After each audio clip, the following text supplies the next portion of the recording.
Bonjour, je vais vous parler d'un livre que j'ai découvert récemment et que j'ai lu et qui m'a beaucoup plu.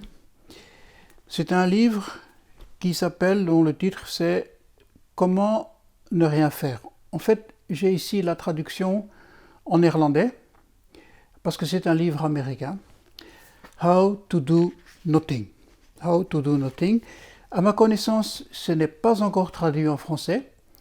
Donc, il existe la version en néerlandais et la version anglaise. Mais il me plaît bien et j'ai envie d'en parler. Voilà, c'est écrit par Jenny Odell, qui est une artiste. Donc, ce n'est pas une philosophe, ce n'est pas une académicienne, c'est une artiste. Donc, c'est déjà très étonnant de voir qu'un artiste s'intéresse à cette question de l'attention. Parce que c'est de ça qu'il s'agit. Le sous-titre c'est How to Resisting the Attention Economy. Donc résister à l'économie de l'attention.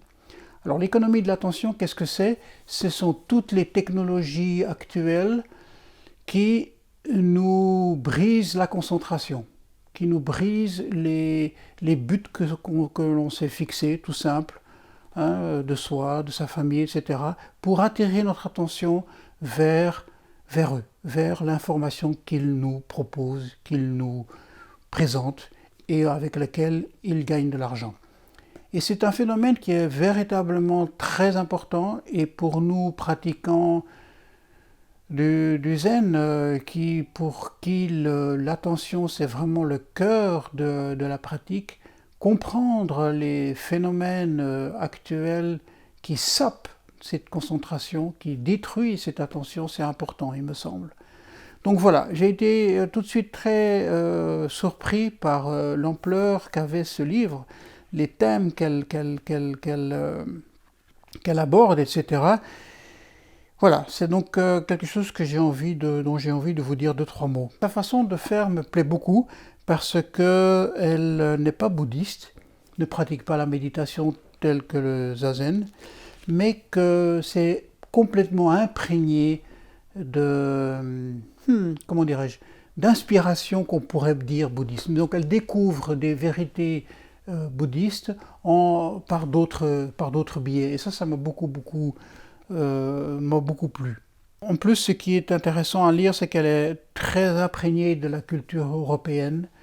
Elle connaît bien les classiques, les philosophes européens. Le livre s'ouvre sur une citation de Walter Benjamin. Un peu plus loin, c'est Gilles Deleuze. Un peu plus loin, c'est l'Antiquité grecque avec Euripide et puis Diogène. Voilà, elle est vraiment, elle connaît ses classiques, je vais dire. Voilà. En fait, pour elle, tout a commencé quand elle a ressenti très profondément le rôle qu'avait un lieu spécifique pour se ressourcer. Et ce lieu, pour elle, c'était un jardin de roses, dans un parc, là où elle habite. Et c'est à partir de cette expérience de découvrir, de redécouvrir le monde, en observant ce qui y habite, les animaux, les plantes, la divergence.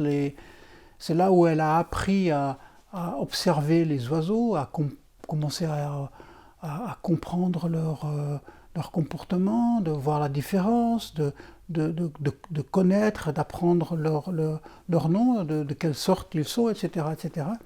Ben, c'est à partir de cette expérience qu'elle a compris que avoir une attention pour un lieu nous remet en contact avec nous-mêmes et avec la vie, avec la source de la vie.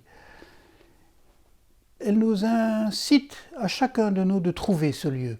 Alors c'est sûr que pour le pratiquant du zazen, notre pratique est vraiment ce lieu, ça c'est clair. Pour moi c'est clair en tout cas.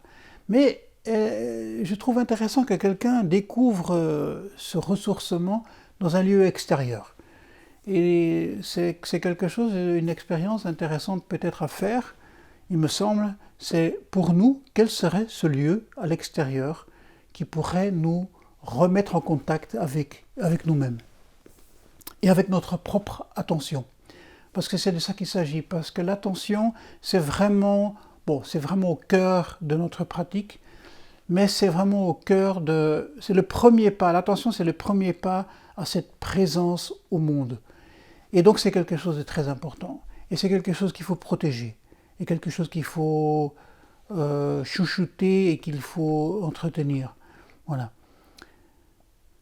Donc cette présence au monde, et alors ce qui m'a étonné, c'est que ça touche à plein d'aspects différents. Hein, ça touche à l'histoire d'un lieu, ça touche à la biodiversité de ce lieu, donc à tout le problème écologique, ça touche à la relation aux autres, aux soins que l'on peut leur apporter. Tout ça, dans différents chapitres, elle les analyse avec beaucoup de précision, avec beaucoup de documentation. C'est pas seulement son expérience, mais c'est aussi les études qui ont été faites sur un thème ou sur un autre, dont elle s'inspire. Et voilà. Par exemple, une petite anecdote qui m'a vraiment bien plu. Elle a vraiment ressenti très fort ce que c'est que l'interdépendance, en constatant en lisant un article, que l'eau qu'elle buvait, et qui était donc de sa région, en fait provenait de l'océan Pacifique, plus précisément encore des Philippines. Et que cette eau, hein, qui est par l'évaporation, etc., les nuages, etc., faisait des milliers et des milliers de kilomètres avant de se condenser à nouveau, de former de la pluie et puis de tomber à San Francisco et dans toute la région là où elle habite. Et apparemment 3/4 de l'eau qui tombe là-bas et que les gens utilisent et pour boire et pour se nourrir et pour vivre, elle vient de l'océan Pacifique. Voilà, c'est quelque chose qui l'avait très fort touché, en plus que sa maman est elle-même des Philippines. Et donc elle a ressenti très fort cette connexion qu'elle a avec des choses toutes simples comme l'eau, qui vient à des milliers de kilomètres de là. Alors pour terminer, je dirais que en fait c'est pas un livre contre la technologie, bien au contraire, hein, elle est pas contre l'utilisation du smartphone ou l'utilisation des médias sociaux, mais simplement de donner la bonne direction, le bon emplacement de toutes ces informations, de toute cette économie de l'attention, de lui donner le bon espace, pas trop grand, pas trop petit, voilà. Et ça, de trouver le bon milieu là-dedans. Donc je vous conseille tous de lire, si c'est possible, en néerlandais ou en anglais, How to Do Nothing.